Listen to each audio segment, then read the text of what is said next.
Menteri Agama Republik Indonesia, Kiai Haji Nasaruddin Umar yang akan memberikan keterangannya. Berikut ini, kita akan simak segera. Akan ke sini dulu, ya.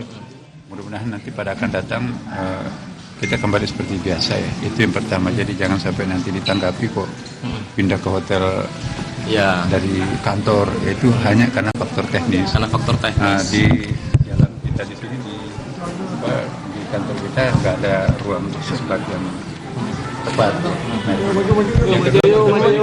Jalan aja yuk. Jadi seperti normal itu, tahun lalu nggak ada masalah teknis. Ini izin Prof, teman-teman ini sangat antusias Prof ya. Kita biasa kalau kita akan isbat karena menentukan awal puasa masyarakat juga wah ini kapan ya, Rabu atau Kamis. Sangat penting ini. Tembok. Setelah sedang isbat ya, Prof, ya. Kita sambil ngobrol mungkin berarti akan langsung ke ini Prof ya. Oh, kita langsung ke dalam. Oke, kita ke dalam dulu ya teman-teman ya.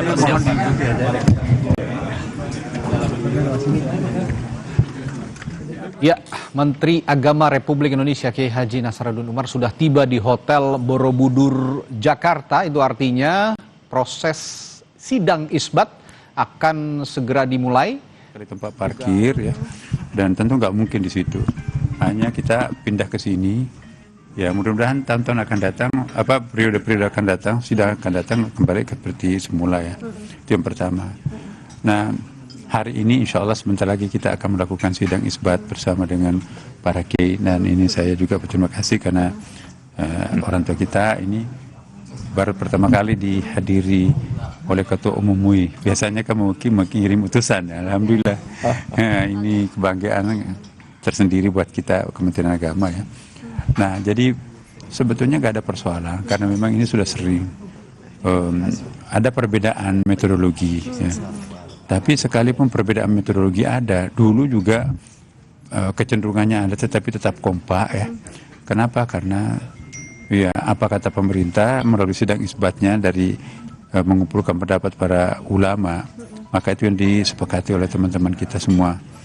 Nah, hanya dekade terakhir ini ada perbedaan ya, karena teman-teman dari Muhammadiyah itu punya metodenya tersendiri yang diaktualkan ya. Kita juga tidak bisa memaksa kawan-kawan kita yang mau berpendapat berbeda, bertafsir beda dari satu nas yang ada ya.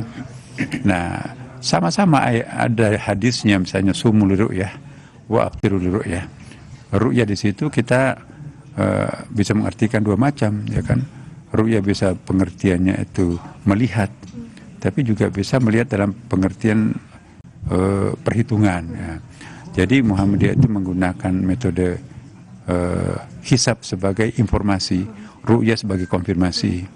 Sedangkan non-Muhammadiyah, termasuk di dalamnya NU, menggunakan ru'yah itu sebagai informasi, sedangkan hisab itu sebagai konfirmasi. Nah, jadi memang sulit dipersatukan memang. Kemudian yang bisa mempersatukan itu adalah tingginya hilal. Kenapa tahun-tahun yang lalu? Karena ketinggian hilal itu sudah di atas 2 derajat, ya kan? Dengan demikian peluang untuk bisa meru'yah itu bisa. Nah, kebetulan memang bisa diru'yah, dan perhitungan Muhammadiyah juga memang sudah wujudul hilal.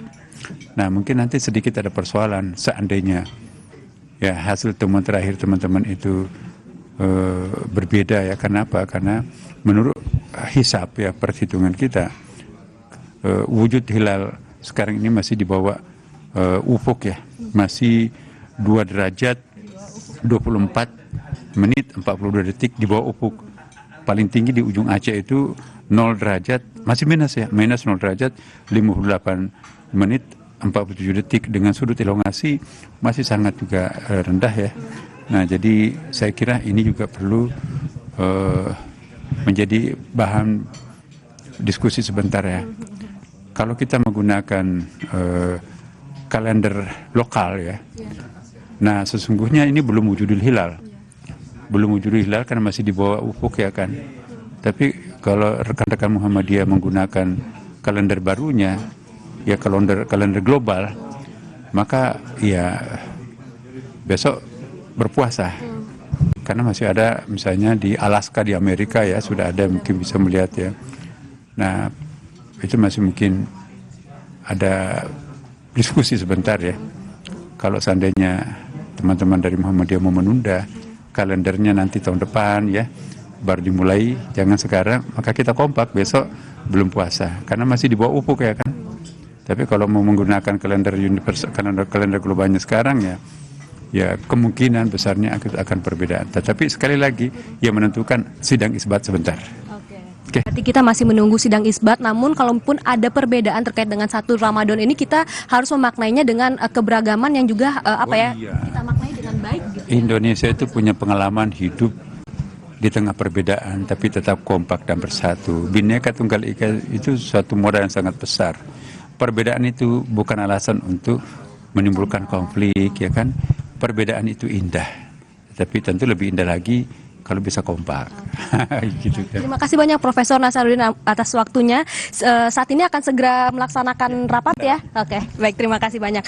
Nah, itulah tadi saudara disampaikan oleh Profesor Nasaruddin Umar yang mengatakan bahwa meskipun memang ada kemungkinan bahwa apakah nanti setelah sidang isbat ini dilaksanakan apakah akan berbeda 1 Ramadan versi Muhammadiyah ataupun versi pemerintah, namun ini bukan menjadi persoalan bagaimana kita memaknai bahwa Indonesia dengan beauty in diversity. Artinya ini adalah keindahan dalam keberagaman. Jadi memang kita tidak perlu menyoalkan terkait dengan perbedaan ini, namun juga kita saling menghargai terkait dengan perbedaan awal 1 Ramadan yang akan sesaat lagi ini tampaknya juga sudah akan mulai untuk kemudian sidang isbat dilaksanakan. Kita akan menanti bagaimana nanti selanjutnya.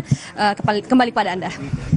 Ya, Fedriska Ananda, jurnalis Kompas TV tadi langsung mewawancarai Menteri Agama Kiai Haji Profesor Nasaruddin Umar untuk segera memulai prosesi sidang isbat. Biasanya ini dimulai dari seminar posisi hilal tadi, kalau dari agenda yang kita dapatkan pukul 16 waktu Indonesia Barat sudah dimulai. Ini terbuka untuk umum, terdiri dari tim Hisab Ruqyat Kemenak memaparkan data astronomi mengenai posisi hilal di seluruh Indonesia dan dilanjutkan dengan sidang isbat tertutup yang seperti disampaikan oleh Menteri Agama tadi. Ada rapat sebentar begitu ya untuk membicarakan bagaimana metode yang dipakai oleh masing-masing pihak maupun ormas Islam yang terlibat dalam pemantauan hilal. Ya, ini adalah kondisi terkini dari Hotel Borobudur Jakarta, tempat dilangsungkannya sidang isbat. Dan dalam sidang isbat tertutup nanti yang biasanya dilaksanakan setelah sholat maghrib, Menteri Agama menerima laporan hasil pengamatan ruqyat dari seluruh titik di Indonesia. Ini tentu saja dihadiri juga oleh para ulama dan ahli untuk bermusyawarah berdasarkan data-data tersebut seperti yang diungkapkan tadi oleh Menteri Agama. Ada musyawarah, ada pembicaraan untuk sama-sama menentukan titik akhir awal Ramadan tahun 2026 ini. Kemudian nanti setelah sidang isbat tertutup, tentu saja akan ada pengumuman kepada publik melalui konferensi pers. Pengumuman hasil resmi sidang kepada masyarakat ini melalui berbagai medium gitu ya, media massa tentu saja. Dan ini akan tentu saja dinantikan oleh seluruh umat muslim yang ada di Indonesia untuk sama-sama mengetahui kapan 1 Ramadan akan jatuh di tahun 2026 ini.